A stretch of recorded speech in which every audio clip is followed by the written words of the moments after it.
జై శ్రీరామ్ జై శ్రీరామ్ అనుర్రానా గట్టిగా అనుర్రే జై శ్రీరామ్ భారత్ మాతాకి అనుర్రానా కేసీఆర్ కినవాడాలి రేవంత్ రెడ్డి కినవాడాలి గట్టిగా అనుర్రే భారత్ మాతాకి జై భారత్ మాతాకి దేవుడన్నా మన మోడీ దేవుడన్నా మోడీ దేవుడన్నా आपकी बार 400 पार आपकी बार गट्टिगा अनुराना आपकी बार 400 पार जय बीजेपी जय बीजेपी దేవుడన్నా మన మోడీ దేవుడన్నా మనల్ని అవమానపరుస్తురన్నా మనకు రోజుకో దేవుడట ఇవాళ ఏం వారమన్నా ఏ దేవుని మొక్కుతామన్నా రేపు ఏం వారమన్నా ఏ దేవుని మొక్కుతామన్నా ఎల్లుండి ఏం వారమన్నా ఏ దేవుని మొక్కుతామన్నా తర్వాత ఏం వారమన్నా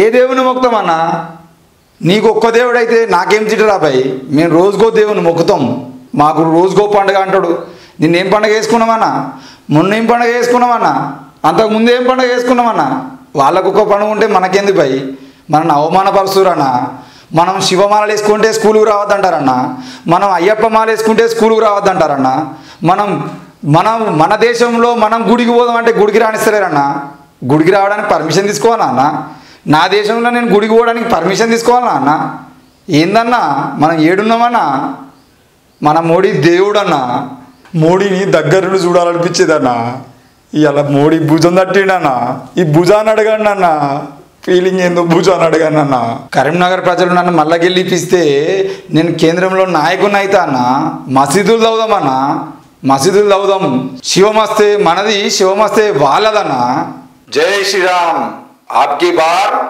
400 పార్ అందరు అనురన్నా ఆగండి ఆగండి అసలు ఏం నడుస్తుంది కనబడతలేదా తల్లి ప్రచారం దేనికి ప్రచారం ఎన్నికల ప్రచారం బీజేపీ మోడీని గెలిపించుకోవాలి కదా ఎన్నికల ప్రచారం అయితే అది చేసినాం ఇది చేసినాం అగో ఇది చూపించినాం మేమని చెప్పాలి ఏం చేసిందని మీరు ప్రచారం చేస్తున్నారు మస్తు చేస్తున్నాం నల్లదనం వెనక్కి తీసుకొచ్చినాం ఏడుంది తీసుకొచ్చినాం తల్లి అవన్నీ బయట పెడతాం మెల్లగా తెచ్చిండ్రు అంటారు అసలు ఏడుంది నల్లదనం ఉన్నది మళ్ళీ మేము అధికారంలోకి అయితే చెప్తాం ఎక్కడ ఉన్నదో అంటే మీరు అధికారంలోకి రాకపోతే ఇప్పుడు ఏంది కథ నల్లదనం వాళ్ళందరూ మళ్ళా కాంగ్రెస్ అధికారంతో కాంగ్రెస్ కాదు కాంగ్రెస్ కాంగ్రెస్ కాంగ్రెస్ అధికారంలోకి వస్తే మళ్ళీ నల్లదనం అంతా బయటపడుతుంది ఎన్ని ఆస్తులు ఉన్నాయని మొత్తం తెలుస్తుంది మీరే అయినప్పుడు వాళ్ళు ఎట్లా తీసుకుంటారు అవునమ్మా కాంగ్రెస్ అధికారంలో ఉన్నప్పుడే మొత్తం స్కాములు జరిగినాయి కాంగ్రెస్ గా పేరు వచ్చింది ఇదంతా వద్దు నాకు అంత కాదుగా కానీ ఇది మతం కోసం చేస్తున్నావా ఎలక్షన్స్ ప్రజాస్వామ్యమైన దేశం అని మీకు గుర్తు అవును మాకు హిందూ దేశం కావాలి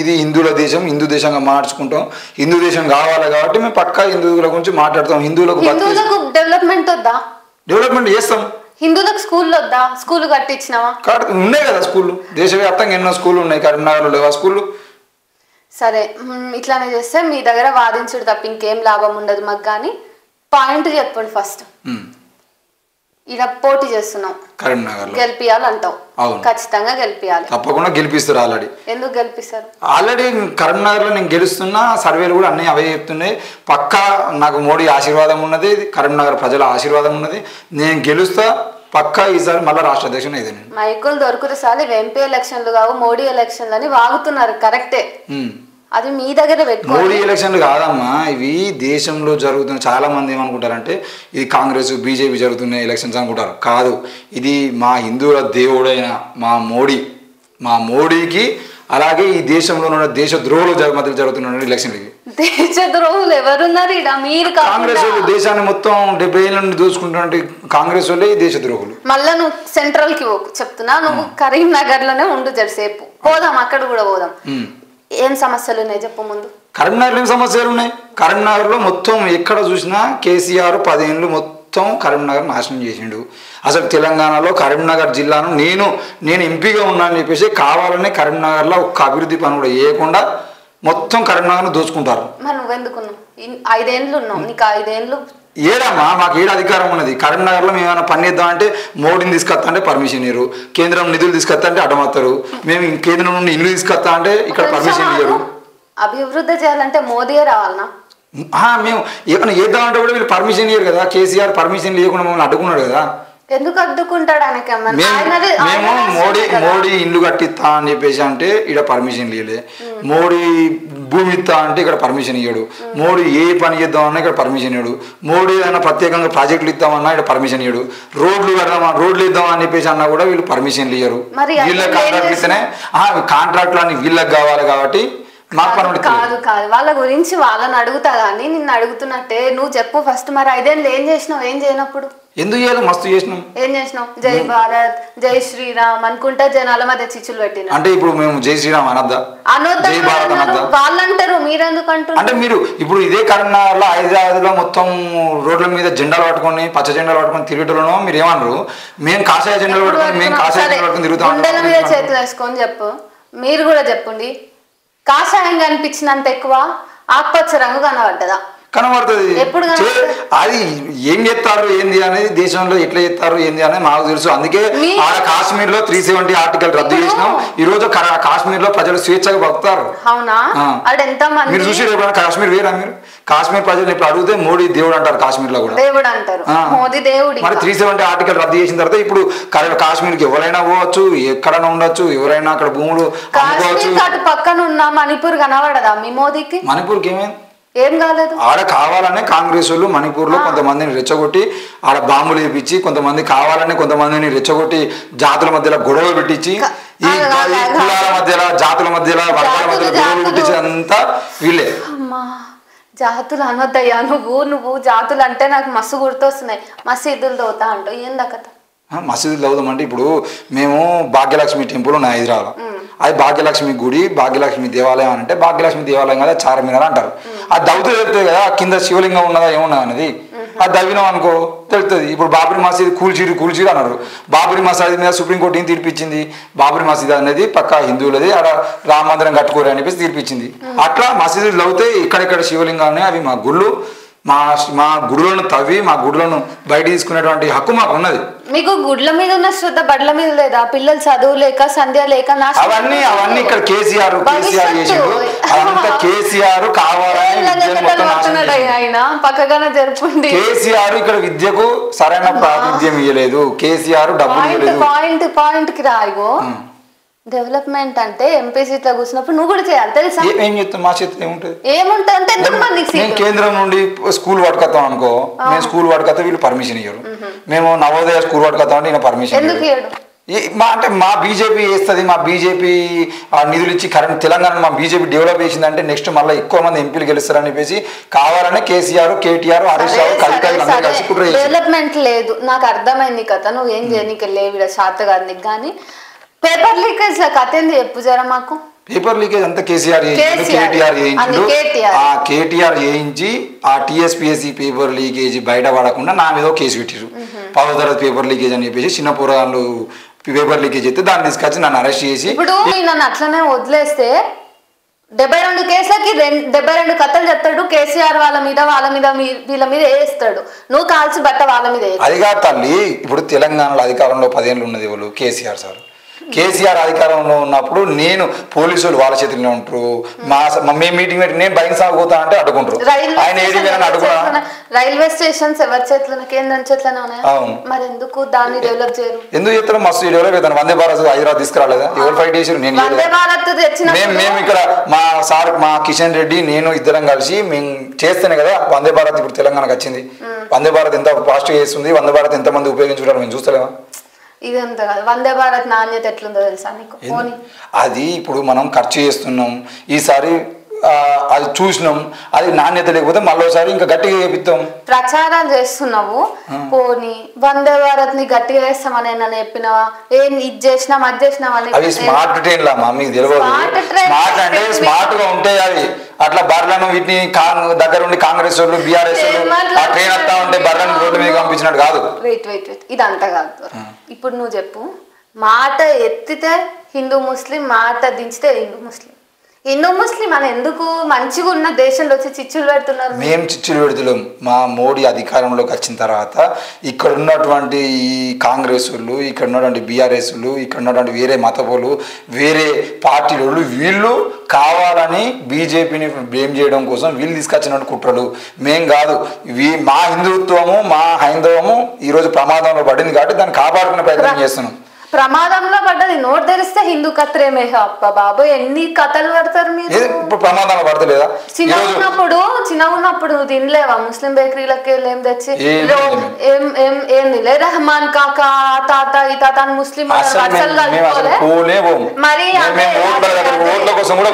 ప్రచారాలకు వస్తే అందరినీ జై శ్రీరామ్ అనిపిస్తారు అంటారు, ఒక్క ముస్లిం కూడా ఉండరు.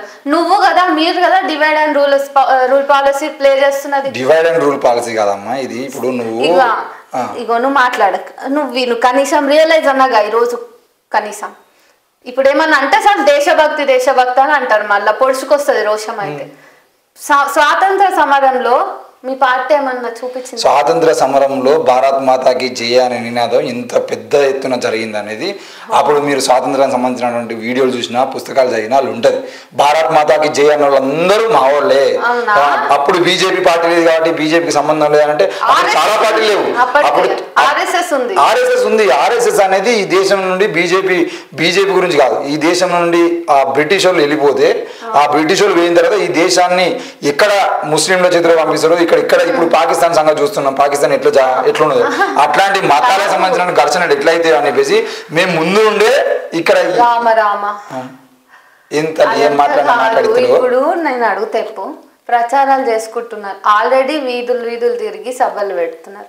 ఇదే దరిద్రం అంటే సినిమాలు తీసి అష్టదరిద్రాలన్నీ జనాలకు ఎందుకు తీసుకోబోతున్నారు? 100 సినిమాలు వస్తున్నాయి. 100 సినిమాలలో హిందువుల్ని నరికి చంపిన వీడియోలు, హిందువుల్ని తక్కువ చూపించిన సినిమాలేమో మీకు కళ్ళ కనబడాయి. ఇవాళ మేము ఒక రజాకార్ సినిమా తీసి నిజాన్ని చూపించేది అంటే సావర్కర్ బ్రిటిష్ బూట్లు నాకిండయా మీకు ఎందుకు అని అది మీరు చెప్తారు. సావర్కర్ బ్రిటిష్ వాళ్ళు బూట్లు నాకలేదు. సావర్కర్ ని కావాలని బ్రిటిష్ ఆ నాయకత్వాన్ని చూసి భయపడి ఈయన చంపితే ఎక్కడ దేశంలో గొడవలు అయితాయో మమ్మల్ని ఎక్కడ చంపుతారో అని కేసీఆర్ ఫామ్ హౌస్ దున్నుతాం అని చెప్పినాం. బరాబర్ కేసీఆర్ ఫామ్ హౌస్. నేను కనుక మళ్ళా ఒకవేళ తెలంగాణలో కేసీఆర్ కనుక అధికారంలోకి వస్తే కేసీఆర్ ఫామ్ హౌస్ దున్నుతా అని చెప్పిన. ఈరోజు కేసీఆర్ ను బొందబెట్టడం కోసం మేము తిరిగినాం. రాష్ట్రం మొత్తం కేసీఆర్ చేస్తున్న అరాచకాల మీద ప్రచారం చేసి ధర్నాలు చేసి నిరసనలు చేసి కేసీఆర్ ను గద్దె దించరాక ఫైట్ చేసింది నేను. నేను చేసిన నేను ధర్నాలు చేసినా, నేను రాస్తూరుకులు చేసినా, నేను అరెస్టులు అయినా. ఈ రోజు వాటన్నిటిని కాంగ్రెస్ కాంగ్రెస్ వాటన్నిటిని ఈ రోజు సోషల్ మీడియా వాడుకొని వాళ్ళ అధికారంలోకి వచ్చారు తప్ప నిజానికి తెలంగాణ రాష్ట్రంలో కేసీఆర్ ను మొదటి నుండి ప్రశ్నిస్తున్న వ్యక్తి ఎవరన్నా అంటే బండి సంజయ్ పక్కా. నేను ధర్నాలు చేసినా, నేను రోడ్ల మీద ఉన్నా. నీకు ఆత్మాభిమానం అనేది ఉందా? లేఖ అడుక్కుంటా ఓట్లేయమని జై శ్రీరామ్. ఇప్పుడు మా దగ్గర డబ్బులు లేవు. ఇప్పుడు వాళ్ళంటే ఇప్పుడు అంటే డబ్బులు లక్షల కోట్లు ఉన్న వాళ్ళని తీసుకొచ్చుకొని మన మీద పోటీ చేయించేది. మీ జేబులోనే ఆదాని ఉన్నాడు. అవన్నీ తక్కువచ్చట. అదాని ఉన్నాడు. ఇవన్నీ మేము అదాని దగ్గర నుండి ₹1 తీసుకుంటాం కాదు. ఈరోజు బండి సంజయ్ అనే వ్యక్తి నా మీద పోటీ చేయడం కోసం కాంగ్రెస్ వాళ్ళు అందరినీ ఎతికి ఎక్కువ డబ్బున్న ఎవరో తీసుకొచ్చుకొని నా మీద పోటీ చేయించి నాకు డబ్బులు వంచి నా కరీంనగర్ ఓట్లు కొందామని చూస్తున్నారు. అవన్నీ చెల్లెవు. నా దగ్గర డబ్బులు లేవు కాబట్టి నేను చేసింది ఈ దేశాన్ని కాపాడుతా అంటున్నా. మోడీ వస్తే ఈ దేశాన్ని కాపాడుతా అంటున్నా. కరీంనగర్లో నా మతం వలన కరీంనగర్లో హిందువులు స్వేచ్ఛగా జీవించాలన్నా కూడా నేను అధికారంలోకి రావాలి. ఇప్పుడు మళ్ళా మోదీ మతం కాదు. మోదీ మళ్ళా వస్తే ఏమో మారుస్తున్నాడంట. ఏం మార్చాం? రాజ్యాంగం మారుస్తామని మేము చెప్తలేము. రాజ్యాంగం అట్టే ఉంటుంది. కానీ ఈ దేశంలో హిందువుల్ని కాపాడుకోవడం కోసం చేయాల్సినవన్నీ మేము చేసుకుంటాం. ఈ దేశంలో హిందువులకు రక్షణ లేకుండా పోతుంది. ఈ దేశంలో హిందూ మహిళలకు రక్షణ లేకుండా పోతుంది. కాబట్టి బాబాసాహెబ్ అంబేద్కర్ చెప్పిండు భారతదేశంలో అంటే పరిస్థితులను బట్టి భారత రాజ్యాంగంలో మార్పులు చేర్పులు చేసుకోవచ్చు అని. 5 ఏళ్ళు గద్దె మీద కూర్చున్నావా నువ్వు? ఏం చేసినావు అని మళ్ళా సిగ్గు లేకుండా వచ్చి అడుగుతున్నాను. అమ్మ, కరీంనగర్ ప్రజలకు నేను ఏం చేసినో తెలుసు. ఓకేనా? కరీంనగర్ ప్రజలకు తెలుసు. దాంతోపాటు ఇక్కడ ఉన్నటువంటి అందరికీ తెలుసు. ఈ కంకణం కట్టాము ఒకసారి. దేశం భవిష్యత్తు గురించి ఏం చేస్తావు ఏంది కథ అని అడిగితే ఏంది అయినా కంకణం మూసిపోతా అంటే నువ్వు కట్టమంటే ఇంత భయం ఏంటి తీసిపోయి మీరు అనుకునేటువంటి దారాలు కాదు ఇది నువ్వు అర్థమైన ముచ్చట్లని వేసుకుంటా ఏ ఉక్కమ్మ నువ్వు అన్న అంత దేశద్రోహులు తయారు దేశం మీద ఎక్కడ అంత మొబైల్ కూడా కంటెంటే ఉండదు కానీ మస్తు కథలు ఆడతారు అయ్యా తాళ్ళతోన రాజకీయం చేసేటోళ్ళేంది ఇట్లా మొబైల్ ఓ అన్న ఇక రావే అరే అన్న బండి సంజయ్ అన్న దాదా మోదీ ఏమో అన్నాడు అన్నావు కదా దా చెద్దుదా మోదీ ఎందుకు రావాలనో ఏందో మాకేం గాచారమో చెద్దుదా అన్న దాదా సరే అది నేను మళ్ళా కడతాతే అద్దులే అమ్మా మీకు కంకణాలకు దారాలకు తేడా తెలియదు మీతో మాకింది పంచాయతీ సరే అన్న మొత్తానికి చెప్పు మా కరీంనగర్ ప్రజలకు ఏం చేస్తావు చెప్పు ఈసారి మేము అధికారంలోకి వస్తే ఒకవేళ మేము అధికారంలోకి వస్తే పక్కా నల్లధనం వెనక్కి తీసుకొస్తాము అందరి అకౌంట్లలో 15 లక్షల రూపాయలు వేస్తాము 10 ఏళ్ళు అవుతుంది మీరు అది చెప్పి అవును నల్లధనం వెనక్కి తీసుకొచ్చిన అంటే వీళ్ళు చేసిన స్కామ్లు అవన్నీ ఒక్కొక్కదాన్ని తీసుకొచ్చి ఎవరు ఎంత తిన్నారు ఏంది అనేది మొత్తం తీయాలంటే టైం పడుతుంది కదా 10 ఏళ్ళు అన్నా మొదట 5 ఏళ్లలో స్కామ్లన్నీ క్లియర్ చేసి పైసలు జమ చేసినామంటే సరేలే అప్పటి వరకు వేరే వాళ్ళు వేరే పార్టీలో ఉన్నారులే వీళ్ళు చేసింది అనుకుంటారు 10 ఏళ్ళు మీరే ఉండి మళ్ళీ ఇప్పుడు అన్నిట్లో మీ వాళ్ళే ఉన్నారు మళ్ళీ ఎవరిది నువ్వు ఫిల్టర్ చేసి 10 ఏళ్ళు కష్టపడి చేసినటువంటి పనంతా ఇప్పుడు మళ్ళీ కాంగ్రెస్ అధికారంలోకి వచ్చేది అంటే సర్వనాశనం అవుతుంది ఇప్పుడిప్పుడే దేశము ప్రపంచంలోనే అగ్రగామి దేశంగా ఎదుగుతుంది ప్రపంచంలో డెవలప్మెంట్ కంట్రీస్ కి సంబంధించిన విషయంలో మన దేశం డెవలప్ అవుతుంది ఇప్పుడు బీజేపీ కనుక దిగిపోతే మళ్ళీ ఇప్పుడు నరేంద్ర మోడీ వద్దనుకుంటే మాత్రం తప్పకుండా మళ్ళీ కాంగ్రెస్ అధికారంలోకి ఇక్కడ ఫస్ట్ పొజిషన్ కి పోటీ అయ్యలేదు మిగతావన్నీ సెకండ్ పొజిషన్ కోసం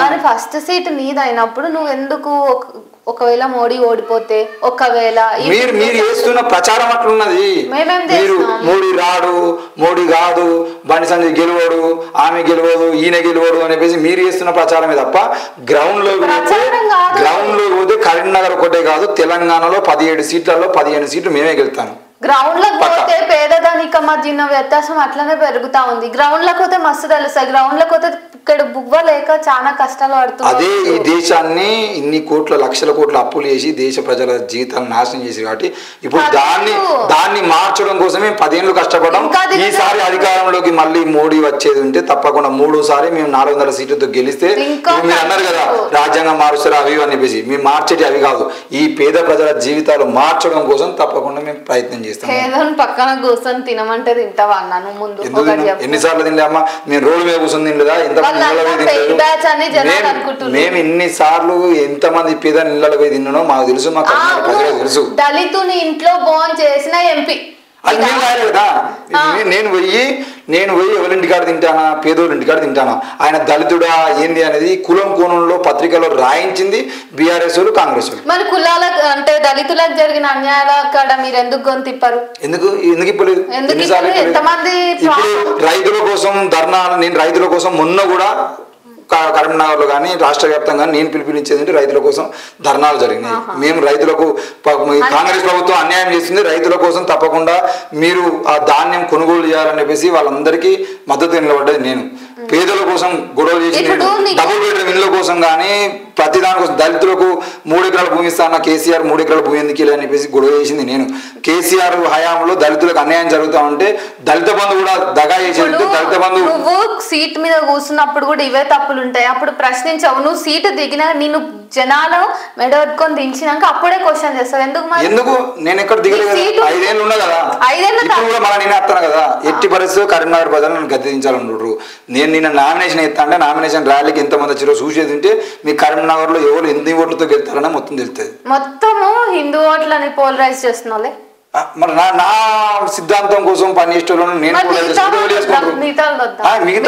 మిగతా పార్టీ వాళ్ళు ఏం చెప్తారు మిగతా పార్టీ వాళ్ళు చేసేది చెప్పుకోమానండి వాళ్ళు ఓటేస్తే ప్రజలు ఎవరిని ఆశీర్వదించారనేది ప్రజల ఇష్టము నేను ఏం అడుగుతూ ఓటిస్తారనేది నాకు బాగా తెలుసు వితండవాదులతో అస్సలు వాదించొద్దులే గానీ చెప్పు మోదీ ఏం చేస్తాడు మోడీ మళ్ళీ అధికారంలోకి వచ్చేది అంటే ఈ దేశాన్ని ప్రపంచంలోనే నెంబర్ 1 దేశంగా మారుస్తాడు మేము ఆల్రెడీ చెప్పినాం కదా 85 లక్షల మందికి పక్కా 5 ఏళ్ల పాటు రేషన్ ఇస్తామని చెప్పినాం ఇప్పుడు ప్రపంచంలో ఏ దేశం తయారయ్యే ముందు కరోనా అనే ఒక మాయ రోగం వచ్చేది అంటే ఈ చైనా వాళ్ళు పాకిస్తాన్ వాళ్ళు అందరు కలిసి రోగాన్ని తయారు చేసి దేశం నాశనం చేయాలని చూసేది అంటే అప్పుడు ప్రపంచానికి మందుని కనిపెట్టించింది మన దేశం. మన మోడీ గారి హయాంలో మనం ప్రపంచాన్ని కాపాడినాం ఆ రోజు. అట్లాంటి రేపటి రోజున ఇంకా ప్రపంచంలో ఎక్కడ ఏం జరిగినా కూడా తప్పకుండా ఆదుకునే శక్తిగా భారతదేశం ఎదుగుతుంది. సరే ఒకటి మాత్రం చెప్పి ఇక నేను పోతా, నీతో ఉంటే లొల్లి తప్ప ఏం లేదు. మళ్ళీ ఒకసారి మా మోడీ దేవుడు అనే డైలాగ్ మాత్రం కొట్టకు. ఎందుకు? మోడీ పక్కా, మోడీ దేశానికి దేవుడు. నేను మళ్ళా చెప్తా, ఎన్ని వేదికలని చెప్తా, ఆ మోడీ కోసం మేము బతుకుతాను. మోడీ దేవుడు, మోడీ దేశానికి దేవుడు. రాజకీయాలు చేయకన్నా అమిత్ షా చెప్పులు, మోదీ చెప్పులు మోసుకుంటా కూసోపో, ఇదే నీకు సెట్. ప్రజలందరి పరువు నేను రాముని కాళ్ళు మొక్కుతా, రాముని చెప్పులు మొత్తా, నేను మోడీ కాళ్ళు మొక్తా, మోడీ చెప్పులు మొత్తా, అమిత్ షా కాళ్ళు మొక్తా, అమిత్ షా చెప్పులు మొత్తా. వాళ్ళు నాకు రామనాథ్ తప్పకుండా మోస్తా. వాళ్ళు నువ్వు ఇట్లా వేస్తున్నావని నిన్నే కాదు, నీ వల్ల నీ జనాలు అందరినీ కూడా కాలకడ పెడుతుండ్రు. ఎందుకు పెడతారు? వాళ్ళు అదే అవును. ఇప్పుడు రాముని కాడ హనుమంతుడు ఉన్నట్టే మోడీ కాళ్ళ కాడ, అమిత్ షా కాళ్ళ కాడ నేను ఉంటా. నువ్వే కింద ఉంటున్నా అంటే నీ కింద నీ జనాలు ఉండాలనా? నా కింద ఉండరు. ఈ దేశంలో ఉన్నటువంటి నా జనాభా మొత్తం తప్పకుండా దేశం గర్వించే స్థాయికి తీసుకుపోతాం. ఈరోజు ఈ దేశంలో ఎవడన్నా మా హిందుత్వం గురించి మాట్లాడేది అంటే భయపడుతున్నానంటే కారణం మేమే. ఈరోజు అంటే ఆ రేంజ్కి మేము మా జాతి ప్రజలను తీసుకుపోగలుగుతున్నాం. తప్పకుండా మేము రానున్న రోజుల్లో కూడా వాళ్ళందరికీ రక్షణగా ఉంటాం, వాళ్ళందరికీ ధైర్యంగా ఉంటాం, వాళ్ళందరికీ అండగా ఉంటాం. సెక్యులర్ అనే పదాన్ని కూడా లేపేశారు. సెక్యులర్ అనే పదం కాంగ్రెస్ వాళ్ళు పెట్టింది. కాంగ్రెస్ వాళ్ళు కుట్రపూరితంగా బాబాసాహెబ్ అంబేద్కర్ ఇచ్చింది కాదు. కాంగ్రెస్ వాళ్ళు వాళ్ళకి నచ్చినాయని తీసుకొచ్చుకొని పెట్టుకుంటే మేము వాటిని చూసుకుంటే కూర్చోం కదా. సరే లాస్ట్కి ఇక మోదీ గురించి ఏదో భజన చేస్తా అన్న కూడా చేసిపో. ఏం లేదు, 400 సీట్లు ఆప్కి బార్ 400 పార్ అని చెప్పేసి మోడీ సార్ ఏది చెప్పిండో, మోడీ మన దేవుడు కాబట్టి మోడీకి మనం ఓటేద్దాం. ఈసారి మళ్ళా గెలిపించేది అంటే దేశంని ఏ విధంగా అభివృద్ధి చేస్తా అని చెప్పిండో ఆ విధంగా అభివృద్ధి చేస్తాడు. ప్రపంచంలో నెంబర్ 1గా ఈ దేశాన్ని మార్చేటువంటి సత్తా కేవలం మోడీకి మాత్రమే ఉన్నది. ఈ ముచ్చట నువ్వు ఏందన్నాను కానీ కాలువసు జాత దగ్గర మాత్రం నాకు అవి ఇజ్జ తీసి గజ్జ కట్టకపోతే నన్నాడు. మీతో ఇదే పంచాయతీ ఉన్నది.